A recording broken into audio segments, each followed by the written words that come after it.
Medo, angústia, estresse e até mesmo pânico. Muitos profissionais desenvolvem esses sintomas causados pela violência urbana, que também permeia o mundo do trabalho. Esse adoecimento mental não ocorre apenas por causa de um evento violento, mas pelo convívio diário com situações de conflito e de risco iminente, como é o caso de frentistas, motoristas de ônibus e até mesmo profissionais que transportam valores. Na reportagem especial de hoje, vamos saber qual é o entendimento da Justiça do Trabalho ao julgar processos que envolvem profissões sujeitas à violência urbana. O empregador pode ser responsabilizado caso o empregado seja vítima de algum crime? Acompanhe. Imagens chocantes feitas por câmeras de segurança. E esses profissionais são obrigados a conviver com a violência enquanto trabalham. Gelson é motorista de ônibus há 17 anos no Distrito Federal. Ele conta que o dia a dia não é fácil. Muitos profissionais têm medo de fazer determinadas rotas. Assalto é praticamente quase todos os dias aí. Você tem que estar sempre alerta. Os colegas, quase todo mundo já foi assaltado ali. Se você rodar de dia, é problema dos menores, né? É faca, à noite é mais o pessoal quer assaltar com revólver. E a gente tem que deixar passar depois da parada ou parar antes para não ser assaltado. Floraci é cobradora de ônibus há 27 anos. Durante todo esse período, já sofreu 7 assaltos. O sentimento na hora de entrar no ônibus é de medo. Você só pensa nos seus filhos, na minha netinha. Você veio trabalhar, mas é angustiante. Você vai trabalhar, você não sabe se você volta para casa. Se amanhã eu vou fazer minha festa de aniversário, sabe? É muito difícil. Por conta dos traumas, ela precisou de tratamento psicológico. Tive problemas psicológicos, eu não estava conseguindo... Qualquer coisa eu estava chorando. Até hoje eu estou emocionada, porque é muito difícil quando você passa pelo assalto. Só Deus mesmo, para ter misericórdia da gente. Cenas que se tornaram cada vez mais comuns. Dados divulgados pela Secretaria de Segurança Pública do Distrito Federal registraram mais de 1.000 roubos de janeiro a julho deste ano nos transportes públicos da capital do país. Já no comércio, que engloba também os postos de combustíveis, houve cerca de 1.110 roubos no mesmo período. Breno trabalhou como frentista por quase 5 anos em um posto de combustível em Samambaia, no Distrito Federal. Durante todo esse tempo, foram cerca de 15 assaltos. Um dos assaltos aconteceu com um rapaz que ele estava totalmente drogado. Estava eu e um colega meu na loja de conveniência. Ele chegou de bicicleta e sacou o facão de dentro da roupa dele e anunciou o assalto. E o segundo assalto aconteceu, esse marcou mais ainda porque teve um disparo. É uma situação que você fica sem chão, você fica sem saber o que fazer.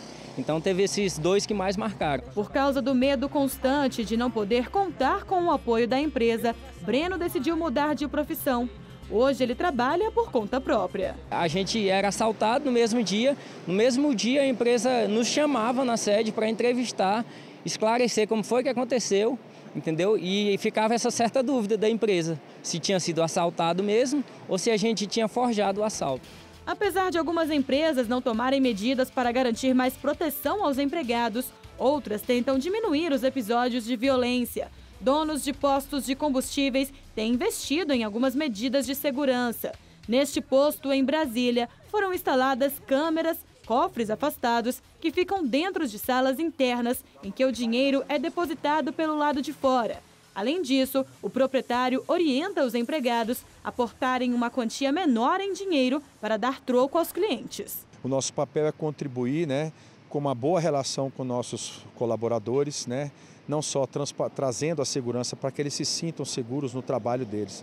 Nós temos aqui, por exemplo, nesse posto, e vários têm também alarmes que disparam, que acionam uma segurança particular, para que após essa segurança, inclusive, nós possamos acionar o botão de pânico, que possa também acionar a segurança através do 190, chamando a polícia.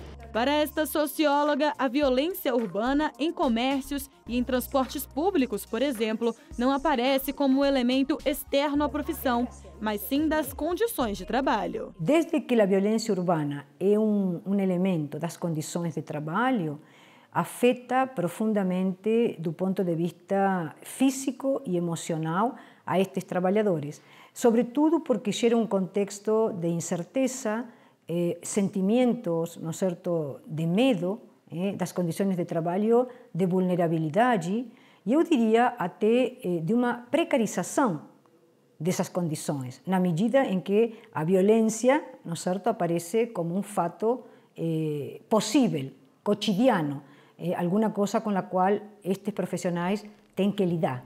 Vários casos envolvendo trabalhadores e a violência urbana já chegaram ao Tribunal Superior do Trabalho.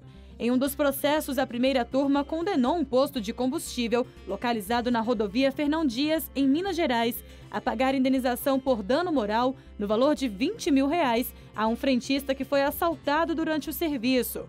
A turma reconheceu o dano com base no risco da atividade do empregado, principalmente em assaltos.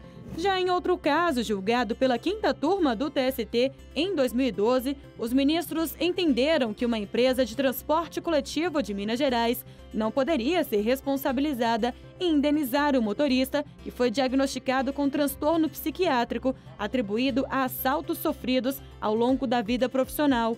Para a turma, a violência urbana é uma questão de segurança pública, a qual todos estão submetidos. Este juiz explica que não há um entendimento consolidado sobre o assunto, mas que a Justiça do Trabalho tem julgado que, em casos de violência urbana, a empresa pode ser responsabilizada pelo dano causado ao empregado. Não existe uma lei dizendo que, nessa situação, né, a empresa deva ser responsabilizada. Isso é uma construção da jurisprudência, uma construção das decisões dos tribunais trabalhistas, né, que tem apontado nesse sentido. O empregado que ele é exposto à violência em decorrência da sua atividade de trabalho, da sua atividade laboral, né, a empresa responde por isso objetivamente. Né?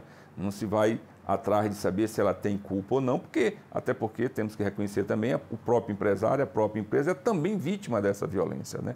Mas exatamente porque a atividade laboral potencializa esse risco, como é o caso do bancário, como é o caso do frentista que lida com dinheiro no dia a dia, né? Ele fica exposto àquela violência, mas a partir do momento em que alguém exerce uma determinada profissão, uma função dentro do seu trabalho, que expõe ele a risco, em decorrência da atividade econômica que é exercida pela empresa, que potencializou aquela situação, o empresário é chamado a responder civilmente por aquele dano que o empregado veio ter. Ele explica ainda que isso pode ser considerado um acidente de trabalho. É sim considerado sim um acidente de trabalho, é considerado sim às vezes uma doença profissional de ordem psíquica, né? Ele passa por uma situação interior de abalo intenso e muitas vezes ele é afastado do trabalho, não tem mais nem condições de voltar a trabalhar.